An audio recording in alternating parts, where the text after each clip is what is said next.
오늘 우리에게 주시는 하나님 말씀은 구약성경 스가랴 12장 10절부터 14절까지 말씀입니다.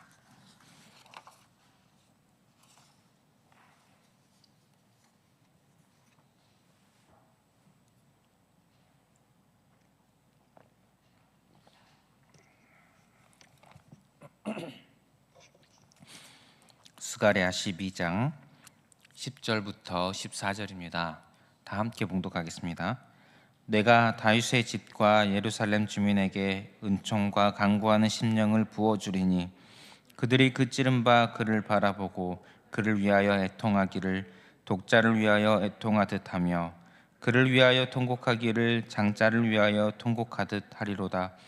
그날에 예루살렘에 큰 애통이 있으리니 무깃도 골짜기 하다드림몬에 있던 애통과 같을 것이라. 온 땅 각 족속이 따로 애통하되 다윗의 족속이 따로 하고 그들의 아내들이 따로 하며 나단의 족속이 따로 하고 그들의 아내들이 따로 하며 레위의 족속이 따로 하고 그들의 아내들이 따로 하며 시므이의 족속이 따로 하고 그들의 아내들이 따로 하며 모든 남은 족속도 각기 따로 하고 그들의 아내들이 따로 하리라. 아멘.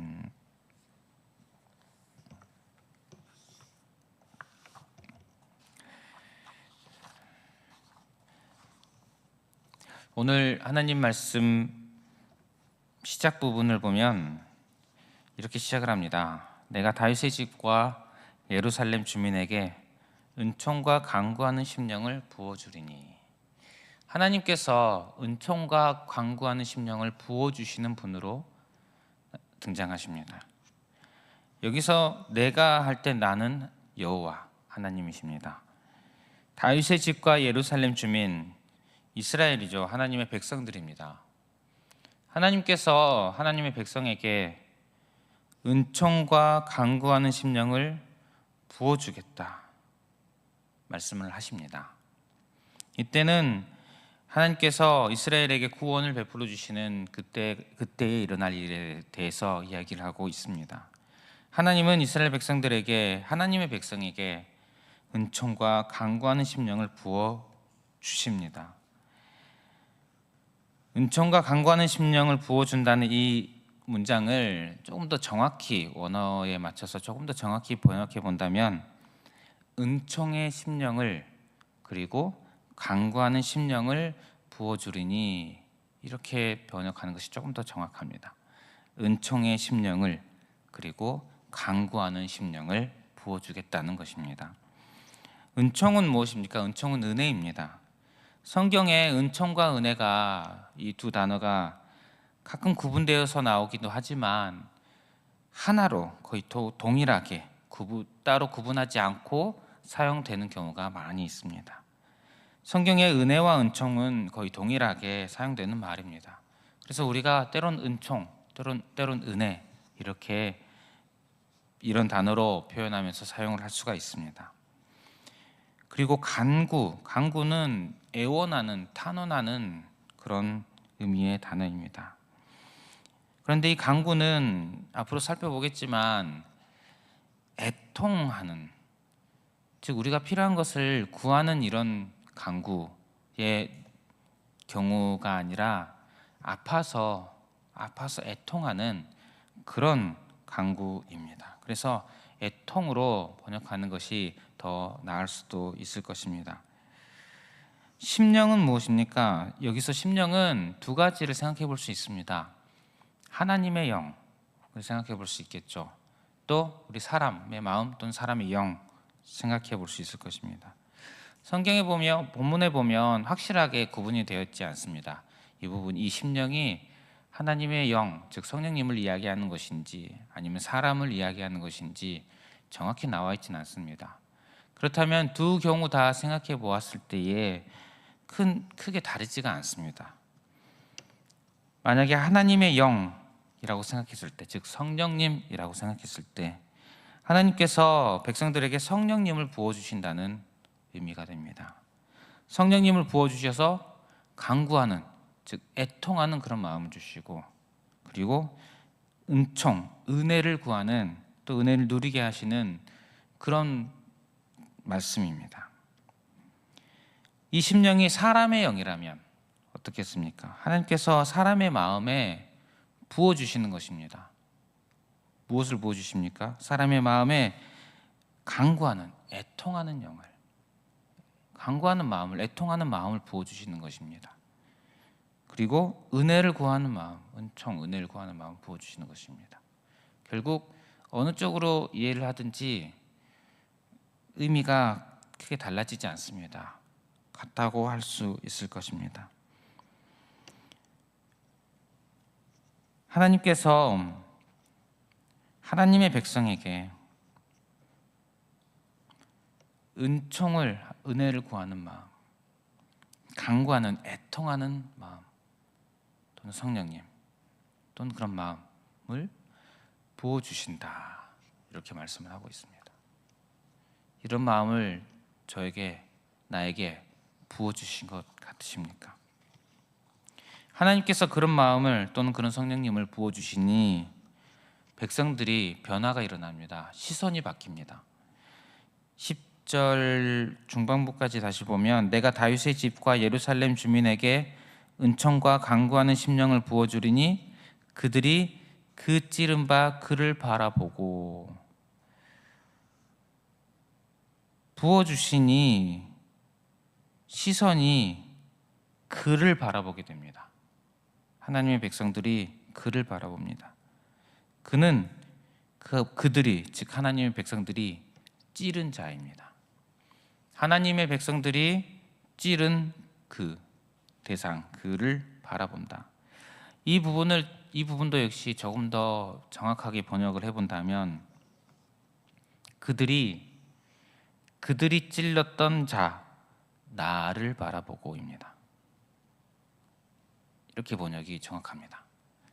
그들이 찔렀던 자, 나를 바라보고.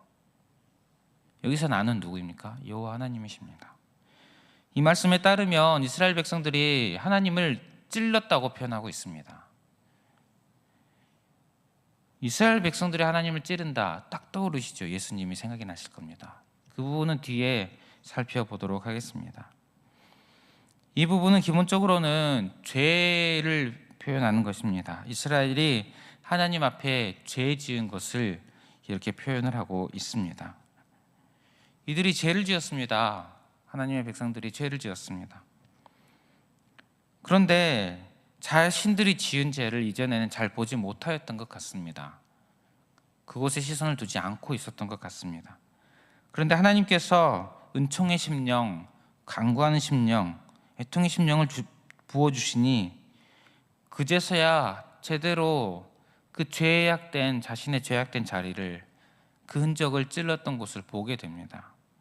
아, 우리가 하나님 앞에 죄를 지었구나. 그제서야 보게 되는 것입니다. 보게 되니 그 다음에 어떻게 되겠습니까? 애통합니다. 10절을 다시 보면 내가 다윗의 집과 예루살렘 주민에게 은총과 간구하는 심령을 부어주리니 그들이 그 찌른 바 그를 바라보고, 여기까지 보았죠. 바라보고. 그 다음에 보면 그를 위하여 애통하기를 독자를 위하여 애통하듯 하며 그를 위하여 통곡하기를 장자를 위하여 통곡하듯 하리로다. 여러분들이 보시기에 독자, 장자 나옵니다. 역시 예수님이 생각이 나실 겁니다. 뒷부분에 잠깐 살펴보도록 하겠습니다. 애통하게 됩니다. 주께서 심령을 부어주시니 찌른 바 그를, 즉 나의 죄악된 그 자리를 바라보게 되고, 그러니 애통을 하게 됩니다. 11절도 마찬가지입니다. 그날에 예루살렘에 큰 애통이 있으리니 무기또 골짜기 하다드림 문에 있던 애통과 같을 것이라. 하나님께서 마음을 부어주셨든지, 하나님의 영을 부어주셨든지, 하나님의 심령을 부어주시니 애통을 하게 됩니다. 12절부터 14절도 마찬가지입니다. 온 땅 각 족속이 따로 애통하되, 그리고 그 뒤에 애통하는 명단들이 쭉 나옵니다. 애통합니다. 모두가 다 애통을 하게 됩니다. 이전에는 나의 죄를 제대로 보지 못했던 것 같습니다. 그런데 이제는 하나님께서 은총의 심령, 간구의 심령을 부어주시니 내가 죄인이라는 것, 나의 죄악된 자리를 제대로 보게 됩니다. 내가 죄인이라는 것을 제대로 보게 되니까 애통을 하게 됩니다. 하나님께서 부어주시는 마음 또는 하나님의 영, 심령입니다. 하나님께서 우리에게 부어주시는 심령은 죄를 바라보게 하시고 애통하게 하십니다. 그리고 이 간구, 애통의 심령만이 아니라 그 앞에는 무엇입니까? 은총의 심령을 주십니다. 죄와 함께 은혜를 구하게 하십니다. 여러분, 죄와 은혜는 서로 분리해서 생각할 수 없습니다. 항상 함께 합니다. 우리는 죄로 인해 애통합니다. 그리고 그로 인해 은혜를 받습니다. 포로 귀환을 한 이스라엘 백성들에게 지금 이 말씀을 주고 계십니다. 하나님께서 이스라엘 백성들을 돌봐주시겠다, 그들을 회복시켜 주시겠다 약속을 하시고 그 약속이 이제 눈으로 보이고 있는, 성전이 재건되어지고 있는 그런 상황입니다. 하나님께서 부어주시는 은혜가 참 크구나, 회복시켜 주시는구나, 이것을 생각뿐만이 아니라 약속뿐만이 아니라 직접 눈으로 보고 있는 그런 시대입니다. 그런 시대인데, 그런 시대일수록 하나님께서 이스라엘에게 애통하는 마음을 주십니다.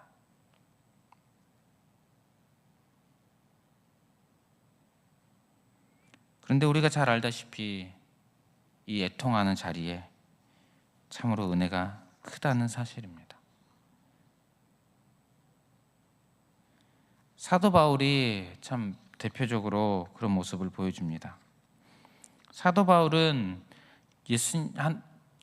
하나님과의 관계가 깊어질수록, 주님께 깊이 나갈수록, 신앙이 성숙할수록 자신이 더 죄인임을 깊이 깨달아갑니다. 그는 처음에는 자신을 사도 중에 작은 자라 했고, 또 중간에는 모든 성도 중에 작은 자라고 하였고, 결국에는 자신을 죄인 중에 괴수다, 내가 죄인 중에 괴수다, 이렇게 말을 하였습니다. 갈수록 자신이 죄인이라는 것이 더 깊이 와닿는 것입니다. 애통하였겠죠. 공고한 그 육신을 보며 애통을 하였겠죠. 하지만 그럴수록 더 깊이 은혜를 누린다는 것입니다. 성도 여러분, 나의 죄에 대해서 애통하십니까? 주께서 나에게 애통하는 심령을 주신 것 같으십니까? 우리가 애통이라는 것을 가볍게 생각할 수가 없을 것 같습니다. 오늘 본문에 보면 참 애통의 깊이가 엄청납니다. 10절 후반부를 다시 보면 그를 위하여 애통하기를 독자를 위하여 애통하듯 하며, 그를 위하여 통곡하기를 장자를 위하여 통곡하듯 하리로다. 죄에 대한 애통이 독자를 잃은 부모의 마음으로 비교되고 있습니다. 이것은 상상할 수가 없는, 상상조차 하기 힘든 그런 아픔 아니겠습니까? 예전에 TV에서 본 기억이 있습니다. 한 노 부부가 있었습니다.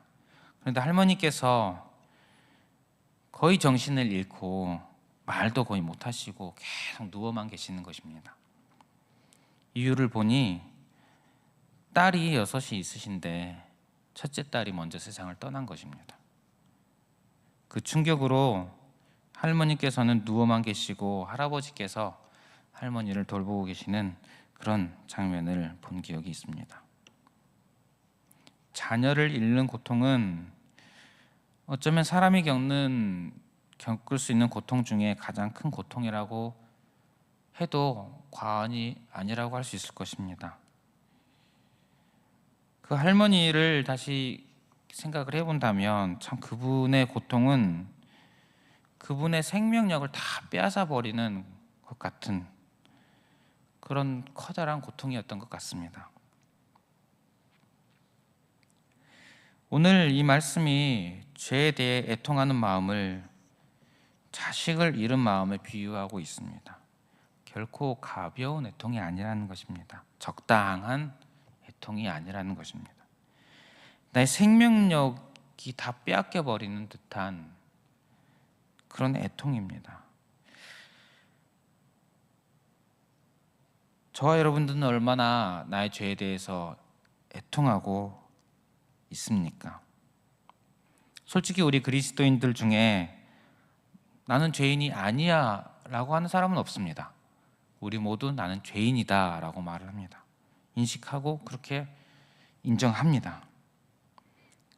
그러나 그 죄에 대해서 얼마나 애통하고 계십니까?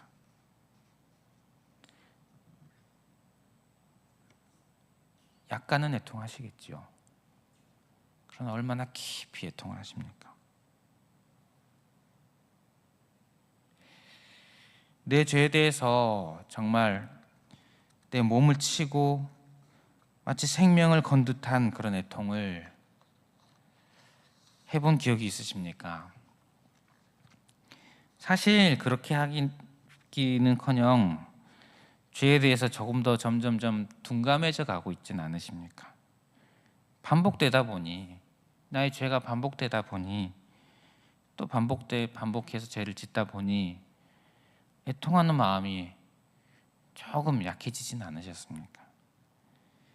신앙생활을 오래 하다 보니 나도 모르게 이 나의 죄에 대해서 아파하는 마음이 조금 사그러들고 조금 약해진 듯한 느낌이 들지 않으십니까?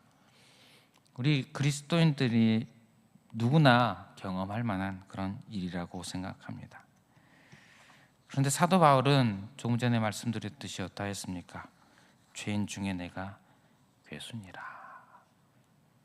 이것은 예수님을 만난 초반에 한 이야기가 아니라 마지막 때쯤에 한 이야기입니다. 우리가 살다 보면 신앙생활을 하다 보면 죄에 대해서 점점 둔감해지는 것을 아마 스스로 느낄 때가 많이 있으실 것입니다. 그러나 정말 우리가 참 그리스도인이라면 우리의 신앙 연수가 깊어질수록 내가 죄인이라는 인식이 더 강렬해지고 더 커져야 합니다. 왜 그런지 아십니까? 우리의 신앙 연수가 깊어질수록 하나님을 더 알아가고 우리 삼위 하나님과의 교제가 더 깊어져야 할 것입니다. 내가 하나님과 더 가까워지고 하나님을 더 많이 알아가고 하나님과의 관계가 깊어질수록 그분이 얼마나 아름답고 얼마나 거룩한 분이실지를 이전보다 더 깊이 제대로 보게 될 것입니다. 하나님의 더 그 거룩하심을 아름다우심을 더 깊이 제대로 보게 될수록 상대적으로 나라는 존재가 얼마나 추악한 존재인지 얼마나 죄인된 존재인지를 깨달을 수밖에 없습니다. 그러니 성도 여러분, 혹시 내가 죄에 대해서 좀 둔감해지고 있지 않나 싶은 생각이 든다면 내가 하나님을 제대로 보지 못하고 있는 것은 아닌가, 내가 하나님으로부터 멀어지고 있는 것은 아닌가, 지금 나의 시선이 어디에 가 있는 것인가, 내가 지금 하나님을, 우리 예수님을 보고 있는가, 다른 것에 더 시선을 두고 있지 않는가 살펴볼 필요가 있을 것입니다.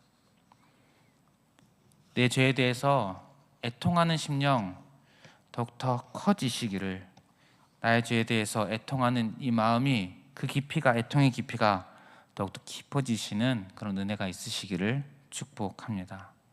그리고 그 자리에는 깊은 애통의 자리, 그곳에는 또한 은혜가 있는 줄 믿으시기를 바랍니다.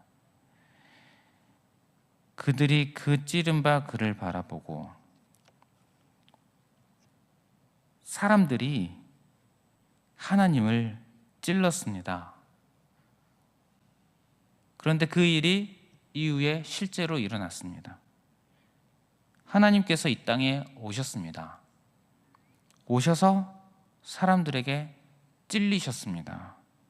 십자가에 매달리시고 사람들에게 찔리셨습니다. 왜 그러셨습니까? 우리의 죄 때문입니다. 이사야서 53장에 보면 그는 실로 우리의 질고를 지고 우리의 슬픔을 당하였거늘 우리는 생각하기를 그는 징벌을 받아 하나님께 맞으며 고난을 당한다 하였노라. 그가 찔림은 우리의 허물 때문이요 그가 상함은 우리의 죄악 때문이라.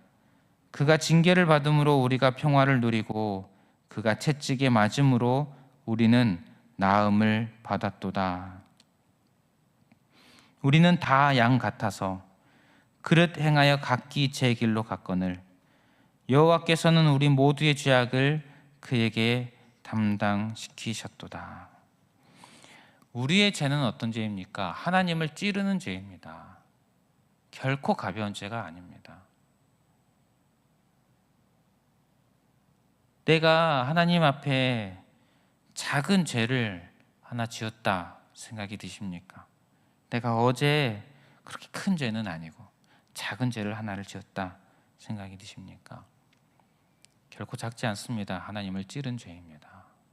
우리의 죄는 하나님을 찌르는 것입니다.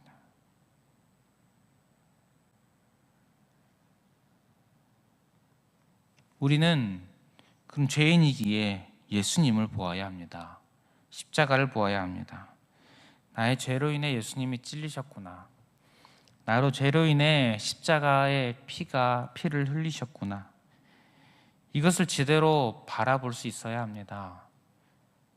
저 여러분들이 항상 예수님을 십자가를 바라보며 나의 죄가 얼마나 비참한지, 얼마나 큰 일을 저질렀는지를 깨닫는 그런 은혜가 있으시기를 바랍니다. 그리고 그 십자가에는 무엇이 있습니까? 죄사함, 구원이 있는 줄 믿습니다. 나의 죄가 그렇게 비참하고 더러운 것이지만 그곳에 은혜가 있습니다. 내가 죄를 지었는데 예수님께서 대신 벌을 받으셨습니다. 구원해 주셨습니다. 내가 나의 아버지를 찔렀는데 아버지는 나를 다시 자녀 삼아 주십니다. 아들을 죽여서까지 나를 자녀 삼아 주십니다. 영원히 나와 함께 하십니다. 그 은혜를 다시 한번 깊이 깨닫는 저 여러분들 되시기를 축복합니다. 말씀 마무리하겠습니다. 여러분, 어디를 보고 계십니까?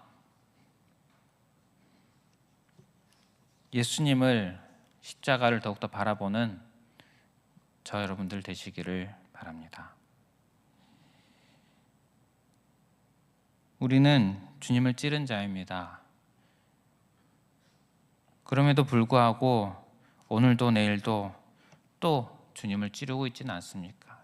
다른 사람을 자꾸만 찌르고 있지는 않습니까? 그럴 시간이 어디 있습니까? 주님 앞에 애통하기에도 모자란 시간입니다. 주님 앞에 애통하며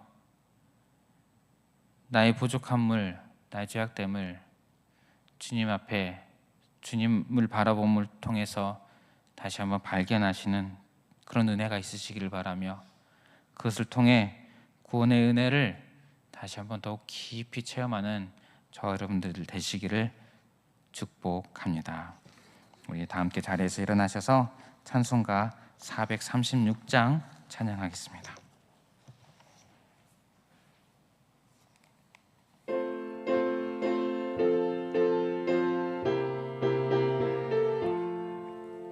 나 이제 주님의 새 생명 얻은 몸 옛것은 지나고 새 사람이로다. 그 생명 내 맘에 강같이 흐르고 그 사랑 내게서 해같이 빛난다. 영생을 누리며 주 안에 살리라. 오늘도 내일도 주 함께 살리라.